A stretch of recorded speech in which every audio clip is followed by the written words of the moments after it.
Hi, my name's Penny. Welcome to my channel. Today I'm going to talk about the books that I read in October. I almost said November, but thank God we're not that far through the year yet. So in October I read 8 books, and that was 3,077 pages. Now I've never actually counted how many pages I've read in a month before, so I don't really know if that's a good number or not, but I think that it might be. It sounds like a lot. Does sound like a lot. So some more stats from that. One of the books I read was a male author, the rest were women. 5 of the books I read as ebooks and 3 of them I read as physical. Also 5 were YA and 3 were adult books. And also 5 were fantasy. 1 was a thriller, 1 was mystery. Whew, I must have forgotten to count one because that doesn't add up. I am bad at maths. I'm gonna guess 6 fantasy because fantasy's my jam. Alright, so that's the stats. Let's talk about the books. I'm not actually gonna go into most of the ones that I read for the Spookathon, which was 5 of the books, because I talked about most of those in my Spookathon wrap-up, which I'll link if you want to have a look at that. But just to summarize, for Spookathon I read Empire of Storms by Sarah J Maas. I read Down Among the Sticks and Bones by Seanan McGuire.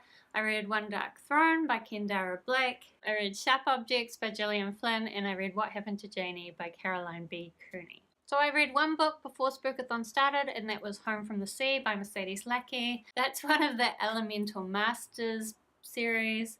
I don't actually know what number because there's a whole shitload of those books. My sister owns most of them and I've been borrowing them from her, although I already gave it back, which is why I don't have it here. I don't know how I feel about this series. I feel like Mercedes Lackey just bams books out so fast that she could actually probably do with writing them a little bit better, and they can be a bit babbly. This particular one had some of the past characters come back, but I didn't really care about them, to be honest. They didn't really do much useful in the story, so I found their presence just kind of a waste of space. And for the rest of the story, none of the action really happened until like the last 3 chapters, and I feel like the stuff that happened in those 3 chapters should have been told over a longer story and been the whole book. That was a little bit frustrating, having to read a whole book of setup and then a little bit of actual story. But I did still really like the characters, and maybe it was a little bit nice to see the old characters. I would have maybe just wanted 1 or 2 chapters of them though, instead of like 20 chapters of them. But oh well. I will definitely continue with the series. 1, because I'm a completionist. 2, because I've been reading these books since I was quite young and I'm quite attached to them in that way. And 3, because my sister owns most of them, so it's pretty easy to get my hands on them. Alright, so then after the Spookathon, the next book I read was The Magician's Land by Lev Grossman. And this book actually really surprised me. So this series has been a weird one. The first one, I was mainly reading it because my cousin told me that I should watch the Magician's television series, but that the book was better. So I thought, well, I prefer to read the books first, so I'll read the books. And I read the first one. I thought that there were a lot of really great ideas, but the storytelling was a mess. It was all over the place, wasn't very well written. It just kind of annoyed me. I gave it 2 stars. Then I read the next book. The next book, the storytelling was a lot better. It was still a little bit messy, but it got a lot more into Julia's character, and Julia is a badass and I love her and I want to be her, even though she's definitely mentally injured. But there were just some really badass moments both by Julia and Quentin. So Quentin, I should tell you what the story is about. So The Magicians is essentially Hogwarts at university where they go to Narnia, okay?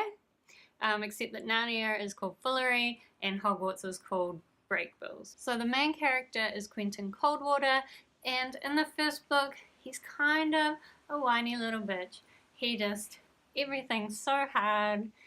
He's really annoying. I think he's meant to be relatable, but I just found him really annoying. In the later books, he becomes a bit more of a sensible person, and it's really nice actually seeing that journey. So I kind of forgive him for being so whiny and horrible in the beginning. But there's also other characters.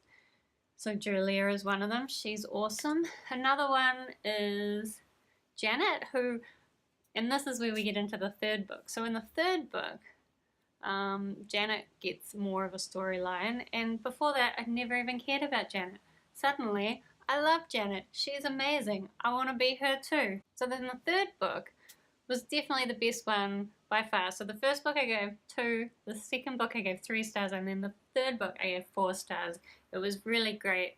It was kind of told from much more perspectives than any of the other books, but they all came together really well, and pretty much every character I felt really attached to. I thought it did a really amazing job of pulling all the threads, because there were so many like subplots and characters within the whole 3 books, and I felt like pretty much all of those were wrapped up really well, but not in a cliche, didn't feel realistic way. In fact, that's something the 4th book was really good. It kept kind of setting you up with these stories that in a regular book you would know, okay, they do this and then this happens, and then whatever you thought was going to happen didn't happen, but once what actually happened, you went, oh yeah, that makes much more sense.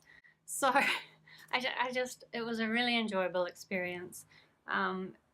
And I'm glad that now I can watch the TV series, although I'm now worried that I'm going to be annoyed by the TV series because I know it's not anything like the books at all. And Janet isn't even called Janet, which before the 3rd book wouldn't have annoyed me, but now it's going to annoy me. Then finally, after I read The Magician's Land, I got to Touch by Michelle Segarra. I was actually meaning to read this for the Spookathon, but I realized I wasn't going to have time, so I put it off. But it was a library book, so I couldn't put it off very far. Touch is the 2nd book in the Queen of the Dead series. I read the 1st book a really long time ago, so reading the 2nd book, I was quite confused for a lot of it, although I can't really tell whether that was me or whether the book was just confusing. It also did feel very YA, so very focused on these teen relationships that as a very much not a teenager, I found kind of boring. It's not like, quite often I can enjoy YA romances, but these ones, it's just like all this stuff is going on with Emma discovering that she's a necromancer, so why would you waste my time telling me about these stupid romances that I don't care about? But that's probably just me being a bit of a bitch. But I only gave this 2 stars in the end. It was okay, but not quite what I was expecting. So that's all the books I read in October. If you've read any of those books, I'd love to have a discussion with you about them down in the comments. Thanks for watching, and I'll see you next time.